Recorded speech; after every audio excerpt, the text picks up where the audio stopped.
Hello guys, welcome to my kitchen channel. તો જોઈને જ મોઢામાં પાણી આવી જાય છે ને, તો ચાલો ફટાફટ રેસીપી સ્ટાર્ટ કરી લઈએ.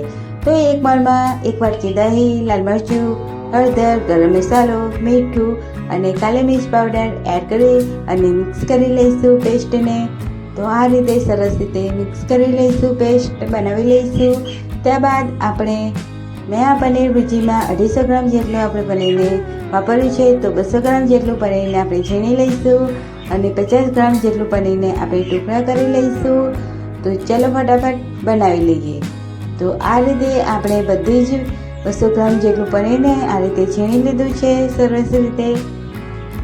તો એક કઢાઈમાં આપણે તેલ એડ કરી અને પનીરના ટુકડાને એડ કરી લઈશું. તો તમે જોઈ શકો છો કે આ રીતે પનીરના ટુકડા મેં કરી લીધા હતા અને આપણે પનીરના ટુકડા ગોલ્ડન બ્રાઉન થાય એટલે આપણે ડીશમાં કાઢી લઈશું.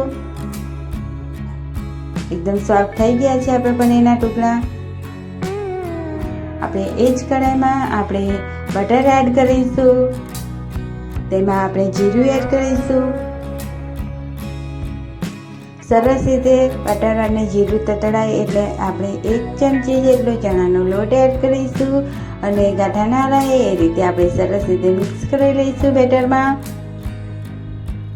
તો મિક્સ કર્યા બાદ આપણે 1 ચમચી આદુ મરચાંની પેસ્ટ એડ કરીશું.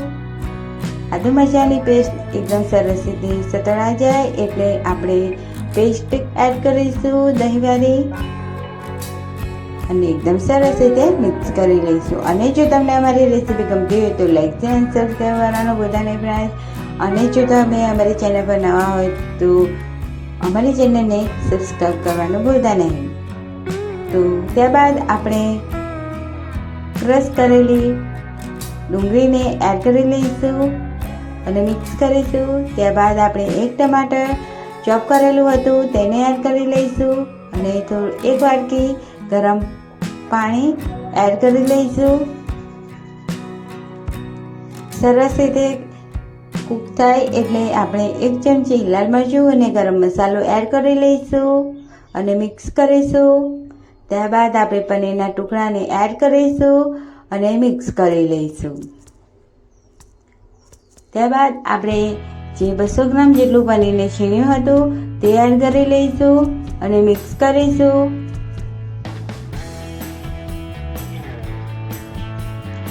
આવી જ અવનવી રેસીપી અમારી ડિસ્ક્રિપ્શન લિસ્ટમાં આપી દીધેલી છે, તો ત્યાં જઈને તમે વિઝિટ કરી શકો છો અમારી વિડીયોને. ત્યારબાદ આપણે થોડું પાણી એડ કરી બટર એડ કરીને ઉપરથી ધાણા સર્વ કરી લઈશું. તો આપણી રેસીપી એકદમ બનીને રેડી થઈ ગઈ છે. તો આવા જ વિડીયો જોવા માટે અમારી ચેનલને સબસ્ક્રાઈબ કરજો. ત્યાં સુધી બધાને બાય બાય.